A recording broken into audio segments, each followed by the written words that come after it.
tell me why you're running for House seat 30? Well, I got involved.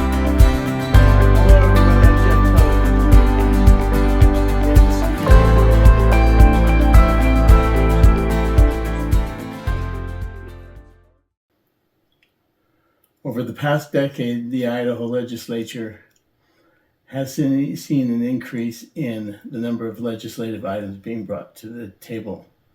This year, there's 2,600 items that were brought. Now, however, only 350 have been passed. That's remained relatively stable. There's been 2,600 bills that have had to be processed during the 85-day legislative session. How is it that you're able to effectively represent me as a representative, viewing that many bills in that short a period of time? Yeah, it's a good question. It's hard. It's really hard. If we're being honest, there's a lot of legislators who say they read every single bill, and you don't read every single bill that gets drafted, partly because you don't know all the bills that are being drafted because they're personal and private and they're owned by the legislator until he or she chooses to introduce those bills. We have a lot of what they call RSs or routing slips that are introduced, and those then get a bill number, and we read pretty much all of those, or we talk to each other, we coordinate with one another based on what committees they're going through. And so there might be 2,000 plus items or things that are drafted and created, but only 300 or so that become laws. We pay very close attention to those 300 or so that are possibly going to become laws. We read those, we look at those, we discuss and collaborate with one another in the legislature about those. Okay. You spent the last 2 years in the state legislature. What are some of the accomplishments you've made that you would like us to know about? Thank you, Jeff, for that. It's really hard sometimes to stand in front of people and talk about what you've done and who you are and talk about yourself. I was born and raised to serve others, to focus on others. And so discussing me is kind of hard to do. The first session of any legislator who goes to Boise is a huge learning curve. It takes a long time to figure out, who you need to talk to get something done. Once you're moving forward on something you want to do, there's 100 fires that are coming your way that you have to pay attention to and look out for. So my first session, I only passed a few pieces of legislation, but spent a lot of the time working and focusing on building relationships. And this last session, my second session, was much more effective. In the first session, I was very proud to help the Department of Health and Welfare with a bill that they wanted passed that would have increased their ability to check welfare fraud. Allowing them to verify tax records when they're trying to investigate somebody who might be committing fraud. It was a very simple bill, but it helps with waste, fraud, and abuse, and I was happy to be a part of that. I also brought a number of pieces of legislation that I was hopeful for, that I was not able to get through either committee or through the floor for various reasons. And a lot of it has to do with political. The governor gave me some really good advice once. He said, Ben, you might have great intentions, but if you're in the minority, then you are not always going to get done what you want to get done. And right now in the state legislature, there's a large majority of anti-government, anti-functioning, if you will. They just want headlines. They just want culture wars. And so when you bring a bill that could actually solve a real problem, there isn't always interest. I am very proud that this last session we were able to get a bill passed to help fix a loophole for the Firth School District specifically. There were 3 school districts in the state that found themselves under the same problem, and that was that the revenue from windmills was not getting down to the schools like it was intended because of a loophole. And we fixed that, which should be $250,000 to $300,000 a year of additional revenue to the schools that they were supposed to have been getting from those windmills from the start. Did that include Shelley as well? No, it's kind of funny because it's about taxing districts, and that's boundaries, and all of those windmills that we see here in Shelley are in the Firth School District. That's right there. Yeah, so it does not help Shelley, but if for some reason down the road more windmills were put in up on the hill and they were in the Shelley School District, then it could. Yeah, unfortunately, they don't get the site like we get. Correct. Yeah. So. But I was happy to have actually solved that problem. There were a lot of things we did behind the scenes too. Jeff, every single thing done in the legislature shouldn't have to resort to passing a bill. Right. We talk about limited government, we talk about small government, Yes. but yet our solution to everything is, well, I'll pass a bill. Well, we'll change the law. And there was a lot of work that I did behind the scenes that had nothing to do with bills, working towards helping nonprofits to be able to qualify for grants, working towards helping our waste treatment plants communicate and coordinate with DEQ so they can become a treatment or a Class A treatment plant to be able to help with more recycling of the water, working with Just Serve to be able to help make Idaho and the cities and the counties coordinate better with Just Serve, which is a phenomenal program to increase the service that we have throughout our state. There's a lot of things that you can do as a legislator to represent your district that don't require passing a new law. That's awesome. So, what are some of the disappointments you've had while serving in the House? Yeah, it's disappointing when bills cannot move forward on the merits of the bill itself. When people will look at a bill, look at the subject, look at an Idaho Freedom Foundation score, and say, "Oh, I don't want to vote for that because it'll hurt my score," or "Oh, I'm not in favor of that because it's going to affect me at my re-election campaign." There were bills that we were able to get through for high needs. I sponsored and helped draft 2 bills, one my first session, one my second session, to help with the high needs special education kids in our schools. And there were legislators who voted against that bill, not because they didn't like what it was doing or not because they didn't want it to pass, but because they believed it would pass without their vote. And it was a negatively scored bill, which means that they voted no, it helped their freedom score. And so those kinds of games really frustrate and irritate me because we're supposed to represent our constituents and we're supposed to do what's best Not for our an agenda constituents. item of a third party. Exactly. So that's a very frustrating Yeah. thing. And then this last session, I worked really hard to get ACT legislation passed to be able to codify ACT, which is assertive community treatment, a very important mental health program that we've had for over 40 years, but it's always been in rule. And when we had these budget cuts this last go around, it got cut because it was not in law.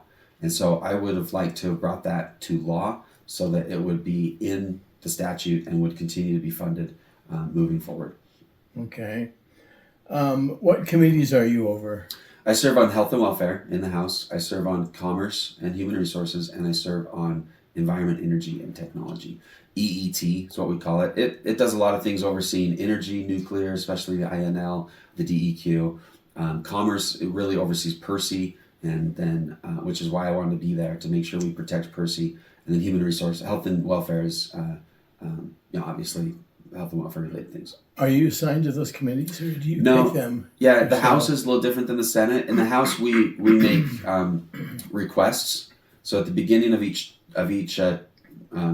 session, each legislative group. So after each election, we basically submit a paper that says this is the committees I want, and then the Speaker decides. And just because you request a committee doesn't mean you'll get one.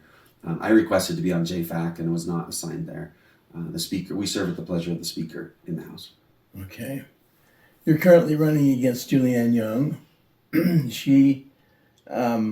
You ran against her last time and you beat her by 4 votes. That was one of the closest elections that have state house elections that have occurred in the last 30 years. Yeah. That had to be pretty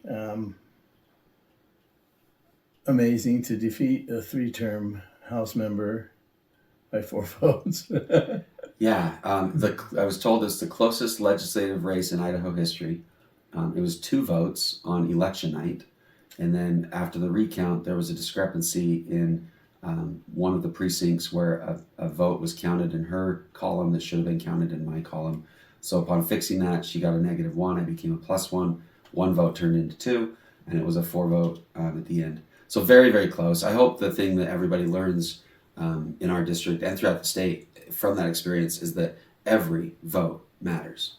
Every vote. We have no idea how the outcome is going to happen with any election, and every single vote could make the difference. Right, and based on the last 2 forums, it appears that you're in a very intense race against her right now. Probably, yep. I want to play a clip for you. Last forum that you were with Julianne Young, she opened up her statements and she made some remarks about you. I'd like to get your take on that. All right, I'm Julianne Young. I have a bachelor's in education and an awesome family, and I served here for 6 years in the Idaho legislature, where I became very adept at passing legislation with supermajority support that protects the things we all value most: our families, our fundamental rights, and our property. In contrast, my opponent voted against protecting you from vaccine mandates twice, voted against protecting your parental rights in our Idaho state constitution twice, voted against protecting women in private spaces twice, voted against Medicaid expansion sideboards, against free speech on college campuses, and against property tax caps and deferments.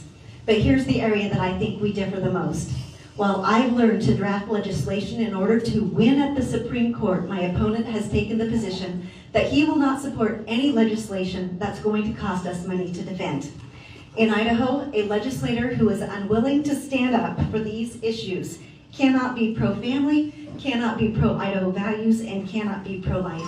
You deserve legislation or legislative representation that has their heart and their head in the fight for your rights. Yeah, when we did that forum, it was organized by a legitimate a group, Republican women, and we'd all agreed to go. They'd given us the format, they'd given us the guidelines and the rules of the forum, and we'd all agreed via email to follow those guidelines and that format. And part of those guidelines and those rules were that we do not attack one another on the stage, that we stick to the question and stick to the policy, and that we do not bring up our opponent or attack our opponent in any way. And so when my opponent stood, and you have 60 seconds, that's it, to do your introduction. You can talk about anything you want, but you only have 60 seconds. When she chose to take her 60 seconds and do nothing but attack me, I thought it was really eye-opening. But one of the things that she said in her comments was that you had failed to pass legislation regarding the bathroom bill, and a couple other bills. Yeah, she brought up a number of things, impugning motives, claiming Right. that I wanted something. She didn't actually list any bill numbers because she didn't take the time to do that. She got quite a few things wrong, and that was her choice to do that. She said that I voted in favor of men in women's bathrooms or in women's personal spaces twice. There were 2 bills related to that subject matter this last session. One bill I voted in favor of that would have restricted men from entering women's spaces. The other bill I voted against, and I have good reasons, which I've explained multiple times. Essentially, it was unenforceable, unconstitutional. Both our Association of Sheriffs and the Fraternal Order of Police and our sheriff in both counties, Butte and Bingham County, said they can't enforce it. They asked us not to vote for it. They wanted an amendment added to it that would make it enforceable, and the sponsors refused to even entertain that amendment. Which one passed, by the way? So the one that passed is the one that would put you in jail if you enter the restroom or personal space, locker room, changing room of the opposite gender for a year, Right. Or up to 5 years if you do it twice in 2 years. The problem with it, though, Jeff, is that there is a huge loophole. One of multiple loopholes. One of them was that if a man enters a woman's bathroom or locker room due to dire need, then it's okay. And so I just got thinking to myself, well, any person who is a pervert or who's trying to do some nefarious things can just go into the women's bathroom, and if he's caught, he just says, well, I had dire need. And how does anybody prove he didn't? You gonna check the toilet? You gonna check his pants? You're gonna what are you gonna do to prove that he didn't have dire need? Exactly. So it's completely subjective. Our police were concerned because every time there's a complaint or a call, they have to answer to it. So now we're taking police, where we're already limited in our resources there, we're taking them away from the roads that protect us. If there's a major accident on the interstate and a cop is clear over on the other side of town checking to see if some guy actually did go into the women's bathroom, it's going to take him longer to get to save somebody's life. You have so many issues there. Another thing, Jeff, that really bothered me too is there was a video or a picture that went around of a woman who had transitioned to a man. And there's a side-by-side of the two, and it was on Instagram. She was very proud of herself. You could not tell that it was not a man. Shirtless, ripped, long hair, short hair, facial hair. You would not know that man used to be a woman. And I thought to myself, my 17-year-old daughter is going to go change in the locker room in the changing room at Lava Hot Springs, and this man, no matter how I feel about what this person's done to their body, this man is going to be required by law to use the women's changing room. So now my 17-year-old daughter is going to be in a changing room with a transgender who looks just like a man. It's a very, very difficult cultural issue we're facing right now. And I don't have an answer. I don't love it, but I also don't think that passing a law that puts people in those types of situations was the right way to go about it. And we already are sending inmates to Arizona because we don't have room in our prisons for them. And now we're going to send more people to prison. It really just didn't make sense to me. And our sheriff said don't. And I support the experts in the law enforcement field, and that's our sheriff. So I voted no for that bill. But she claimed that I voted twice against bathroom bills. I voted once against a bathroom bill. And that bill is actually now being challenged in court as unconstitutional, which is exactly what I said would happen. Yeah, she made a final comment in that clip where she said that you were willing to forego voting in favor of something because afraid that it might be challenged, as opposed to standing up for principles and values. What's your response to that? Yeah, so my opponent, while she was in office, the state of Idaho spent $11 million defending and paying out on legislation that was passed that was deemed unconstitutional, had settlements, whatever it is. $11 million. And my opponent alone, one bill that she passed, cost the state of Idaho $321,000 in a settlement because it was deemed unconstitutional. To me, I feel like that's irresponsible legislation. Even if it has 65% of the vote or 68% of the vote or whatever of the legislature. Yeah, of the Well, legislature. again, there are legislators who vote based on a freedom score. They don't care. They just everybody's going along with this. Let's do it. There's so many bills that we see in here, and sometimes legislators simply say, "Well, I'll just go with the crowd." Or it looks like it's going to be a partisan bill. There's 9 Democrats, there's 61 Republicans in the House, and we say, well, all the Republicans are voting this way, so I'll stick with the majority body because I'm a Republican. It doesn't mean that the bill is constitutional. It doesn't mean that it's a good piece of legislation. Right. So I made a commitment to the people of District 30 that I was not going to promote, push, or sponsor any legislation that I knew would be challenged in court. Now, there may be bills that come up that we pass that later we find out are challenged, but some of them are blatantly obvious. And my opponent cost us as taxpayers hundreds of thousands of dollars, and while she was there, cost us millions of dollars. That's money that could have gone towards roads, could have gone towards our law enforcement, could have gone towards our schools. It just, to me, is not responsible. And Jeff, especially when you can work with the groups involved, you can compromise, you can baby step your legislation, and you can pass laws that do not have to be challenged in court. This bathroom bill would not have been challenged in court if the line that the police wanted to add had been added. That's all it would have taken, and then it wouldn't have been challenged in court. So just because you want to bring something to the Supreme Court, because you want to get the headline, because you want to prove that you're fighting and standing up for the people, doesn't mean that it's the responsible and the right thing to do. Okay.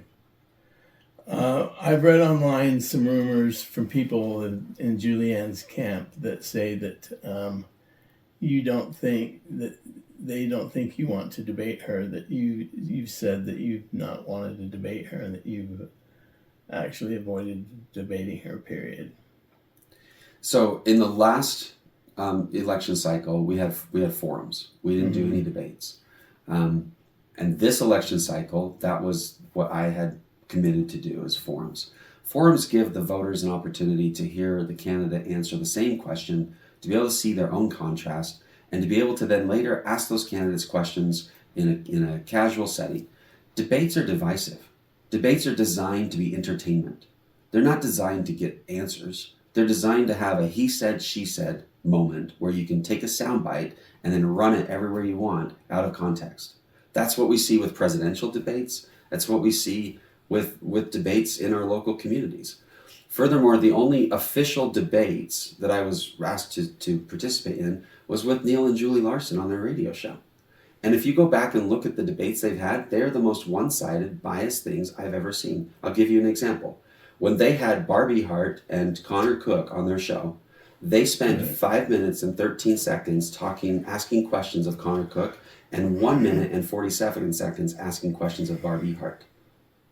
How is that fair and balanced? It's not. And their questions to Connor were not questions. They were accusations that were followed up with, what do you have to say about that? So I simply chose not to put our district through a contentious, divisive debate just so my opponent can somehow try to get some jabs in and prove that she's right. I had fundamentally at the beginning of this election cycle said I won't do it. I've been asked to go to a few forums that were initially said we want to do a debate. One was by the Kiwanis Club here in Shelley. One was by the Butte County Central Committee. And I said, guys, I don't want to do a debate. I was straight up honest about that at the beginning. And then I gave, at Butte County Central Committee, I gave them dates that I was going to be unavailable because I had a work business trip I had to go to. And they scheduled the forum for that day. When I texted them and said, well, I won't be able to attend because I'm out of town, their response was, safe travels. So most of these, Jeff, were setups. They were simply, we want to get you. We want sound bites. We want to be able to try to create contention and divisiveness. And I've simply chosen to take a different path. Okay. So tell me about these political scorecards. I saw a scorecard where you're 88.3% conservative, and I've seen another scorecard where you're 43.5% conservative. Yeah. So there's a group here in Idaho. It's called Honor Idaho, I think. It's the Second Amendment Alliance.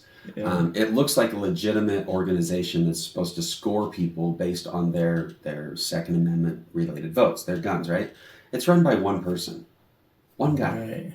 One guy sits down in the basement of his mom's house, middle-aged man, goes to Claude AI, creates a website, takes in a whole bunch of information they like to create a scorecard, and then sends it out and mass produces information on it to try to influence and try to persuade people to a certain ideology. So he becomes a political action group. Yeah, one guy. That's not a good reflection of what somebody's doing. So, and the Idaho Freedom Foundation, they score bills that they want to score, and they don't score bills they don't want to score. And I have proof. I have evidence of that. Where a bill that I brought was a negative score that did the exact same thing a bill another legislator brought that didn't even get scored. It was not even listed. IACI, Idaho Association of Commerce and Industry, they do it. They take all of the different bills that are important to them, and they choose which bills they want to score, and then they score just those. Scorecards are nothing more than a reflection on the ideals of an organization and if a person follows those ideals or not. So we can have 10 different groups that claim to be conservative, and they can go out and they can score every legislator all they want, but it's only going to be biased to their version of conservatism. So it's basically political interest groups trying 100%. To influence people's votes by shaming them. Yes. By scoring them on a card. Yes. And then it gives the legislator the opportunity to run around with a headline that says, I'm a 95% score, positive score with this group. I'm pro-life because this group says I am. The only scorecard that I care about is the voters. They are the ones who score us based on if they think we're doing a good job or not, if we're representing them or not. That's the only scorecard that matters to me. Now, there is one that's floating around, and I've shared it, because it takes all of the votes of the legislative sessions going all the way back to 2019. Exactly, and then it takes how the majority voted on those votes. So the Republicans, the Democrats, and then it says, were you with the majority or were you not with the majority? And on that one, I'm almost 90% of the time with the Republican majority. Right. It's weighted. Correct. And it's not based on the subject matter of the bills. It's based on, did you vote with the majority of your caucus? That's where you had an 88.3%. Yeah, almost 90%. Yeah. And higher. Right. In the last 2 years, I've only been in office 2 years. So if you take my 2 years and you take my opponent's the last 2 years she was in office, I score higher on that than she does. So to say that I'm somehow a Democrat or a liberal or not a Republican, but yet I vote with the majority of the Republican caucus more frequently than she did. That's interesting. Okay, I want to take some time to discuss some consequential bills that passed in the last legislative session. and tell me how you voted and why. Okay. House Bill 752, also affectionately known as the bathroom bill. Yep. How did you vote and why? So there were two bathroom bills. Right. One of them I voted yes. One of them I voted no. I think I've explained why. Okay. House Bill 516, aka also known as the Prohibition of Taxpayers Funding for Teacher Unions bill. Yeah. This bill was a farce. I voted no for it because it did not do what everyone thinks it did. It claims that it was keeping taxpayer dollars from funding teachers' unions. Right. And it claims that it was doing that in two different ways. Well, three different ways, really. One way was that payroll deductions are happening to deduct dues from teachers and then sent to the unions. The Supreme Court ruled in 2009 that doing a payroll deduction does not increase costs. They already do deductions for benefits, for taxes, for charities like the United Way, and adding another payroll deduction to their list does not increase costs. So it doesn't cost the taxpayers money for them to do a deduction out of the check. The second one was that we were deliberate or directly funding unions because two school districts in the state, in their negotiations for wages for their teachers, have allotted $500 per teacher for professional development. Every single teacher gets it. Our taxpayer dollars are not funding unions, they're funding teachers' professional development. Now, many of those teachers choose to then use that $500 to purchase programs and continuing education courses and different things from the unions because the unions provide these for them at discounted and cheaper rates. But that's the teacher's money. It's theirs to choose where they spend it. Every teacher gets it. Taxpayers are not funding unions. Teachers are funding unions, okay? And to say that because a teacher is funded by the taxpayer, so are firefighters, so are police. And this particular bill explicitly excluded fire and police. Why? If we're trying to keep taxpayers from not funding unions, why weren't fire and police included as well, if that's the claim? So, and the third thing was that that teachers go out and do union work on their dime, or on the hour, right? The unions reimburse the schools, and the unions pay for the substitutes. So there's no taxpayer dollars that are funding unions, as was claimed in this bill. Finally, I made a commitment at the beginning of the session that I was not going to beat up on teachers anymore. Teachers need our support. They need our help. They need our love. They need more funding. They need more freedom. They need less restrictions. And yet we're constantly beating on them and telling them how terrible a job they do with our pocketbooks. Well, the bottom line with this bill is the fact that it allowed teachers to, it doesn't allow teachers to meet with union officials on campus. Right. They have to meet somewhere else. Right. But yet we allow the Boy Scouts to meet on campus, on schools. We allow salespeople to come in and meet with people on schools. Like, it doesn't cost the state any more money to keep the lights on when the basketball team is practicing after hours and the union is having a meeting with their teachers in the library at the same time. The school is open and it's on. And the unions are willing to reimburse the schools for those things if needed. Many schools charge any outside entity to use the school. So the systems are already in place to protect based on what the schools and the teachers negotiate and want to do. Just because a person might hate unions doesn't mean that that bill was actually going to keep taxpayer dollars from funding unions. Actually, that's actually true. That's actually very true. House Bill 4542, also known as Add to Existing Law to Establish the Stop Harm from Addictive Social Media Act. Yeah. How did you vote on that legislative act and why? I voted yes on that bill. I voted in favor of it. I think the social media does a lot of harm to our children. I absolutely support parents in teaching and educating their kids, but there's also, in some instances, there are deceptive and manipulative things happening in companies like Meta or Google that we could step in and help in some of those cases protect our children a little more. So I voted yes on that bill. Okay, the next one is House Bill 822, the act to add to existing law to establish a pediatric secretive transition parental rights. How did you vote on it and why? I voted yes on that bill as well. So what did that bill do? Yeah, the claim that I don't care about parental rights is so bogus. So I voted yes on that bill. It was a very controversial bill. What it says is that if a school or a physician, an entity, a doctor's office, a hospital, if they are promoting or helping or encouraging a kid to transition in gender, or if a kid requests to be used by a different pronoun, the schools have to inform parents. The doctors, the psychiatrists, they have to inform the parents. Now that's hard, because if a kid is struggling with something and they can't talk to their mom or their dad for whatever reason, we could potentially be putting kids in some danger if now they talk to a psychologist or a school counselor, Right. and the school calls the parents. Now the parents might beat up the kid because they think that's wrong and they can't believe their kid would want to do that. That's a real scenario. And my heart aches for that very much. But I do believe that parents are responsible for their children as minors. That's their God-given right, and they need to be aware. I know that I would want to be aware if something was going on with my kid, so that I could help them, so that I could be a part of that challenge that they're facing.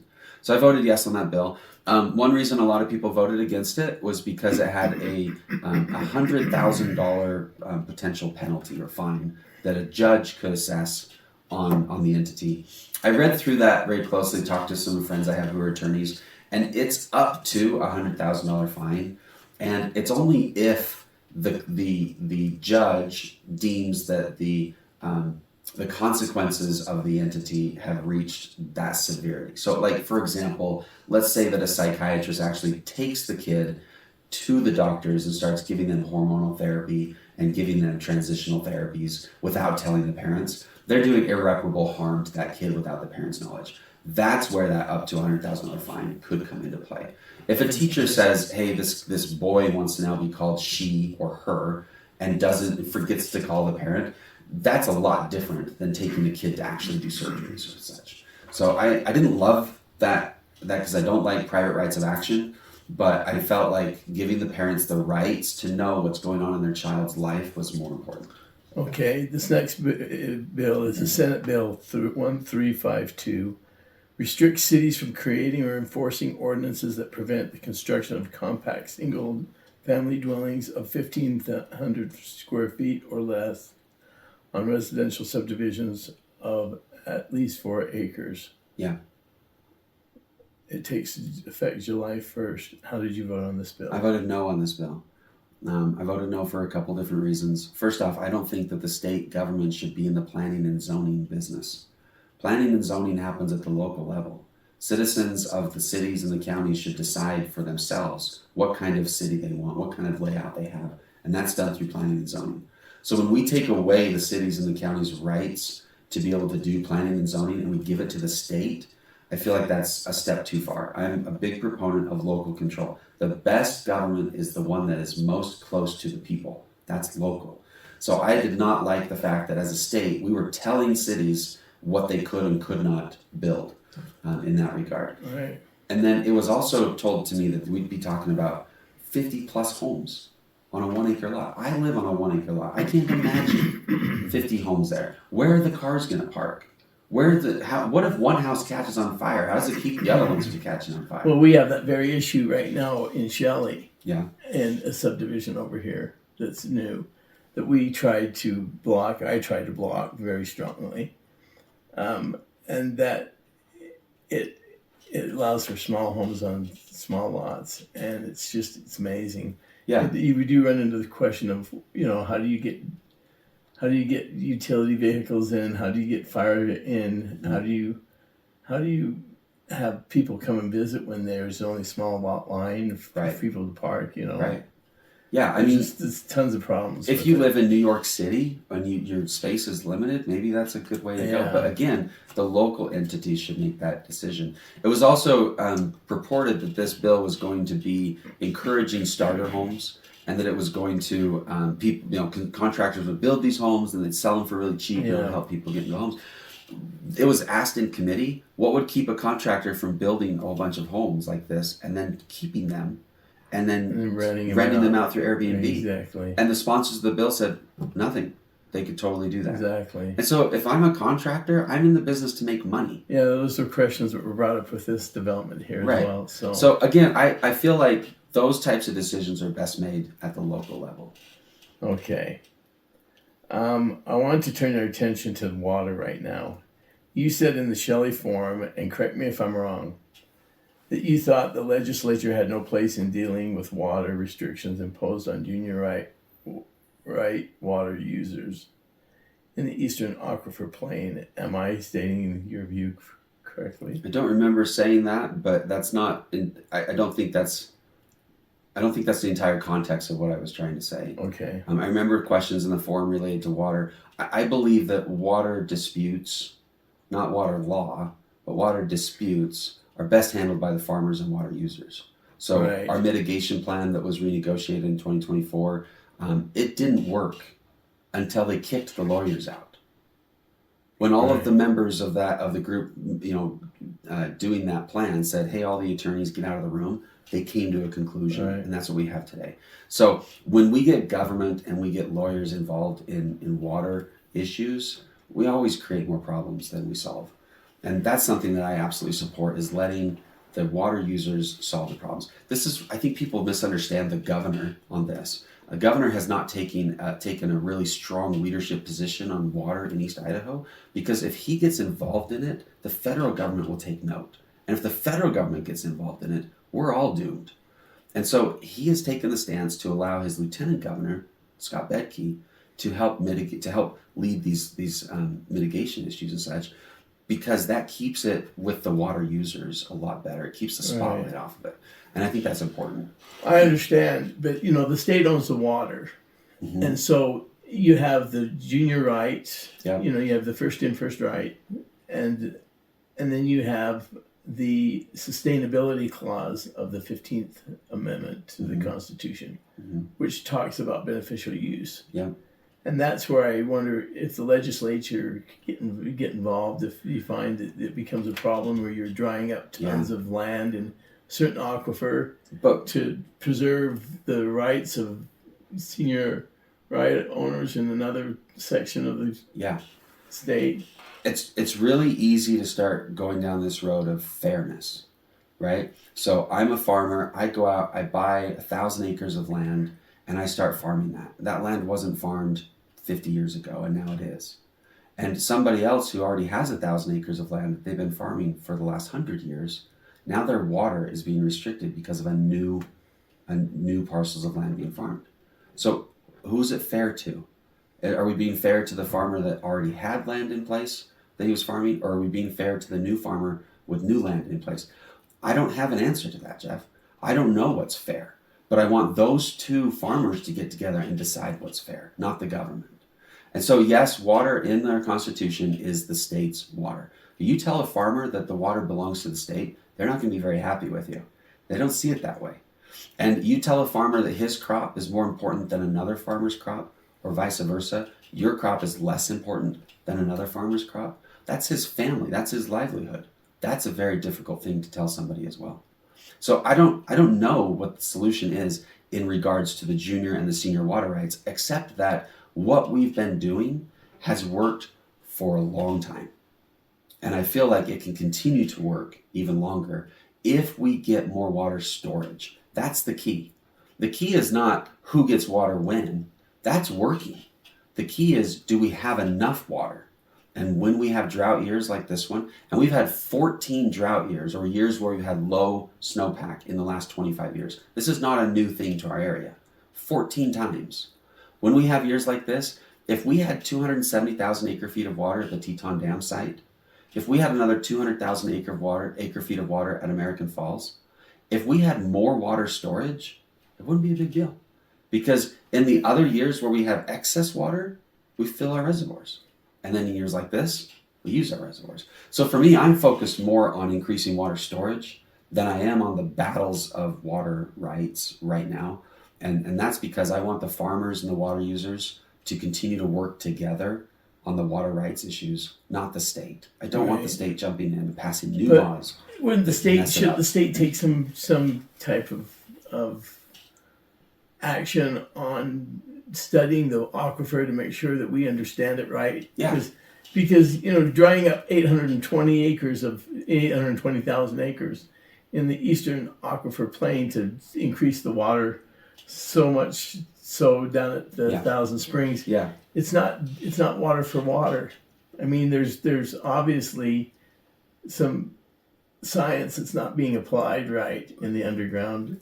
I absolutely agree. Aquifers. And we talk all the time about we don't really have a water issue, we have a water management issue. And this is one area where I don't necessarily agree with the governor's leadership. I wish that he would put a little more pressure on the Department of Water Resources to be a little wiser in the decisions that they make. I think they're influenced too much by attorneys, and those attorneys all have ulterior motives.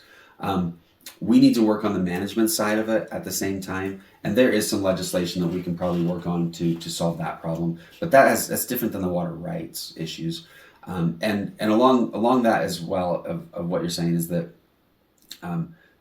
drying up land, Department of Water Resources, and these, it's complicated. And then don't say it as a cop out. It gets complicated. I had a conversation with a farmer yesterday. And he said, when we have, at the beginning of the year, we need to be doing incidental recharge and filling the canals. And at the end of the year, we need to be sending water down to the canals. And I said, well, that's great. But what if we have a bad winter? And then we don't have water in the reservoirs because we send it all down in the canals and recharge the aquifer. Oh, that's a good point.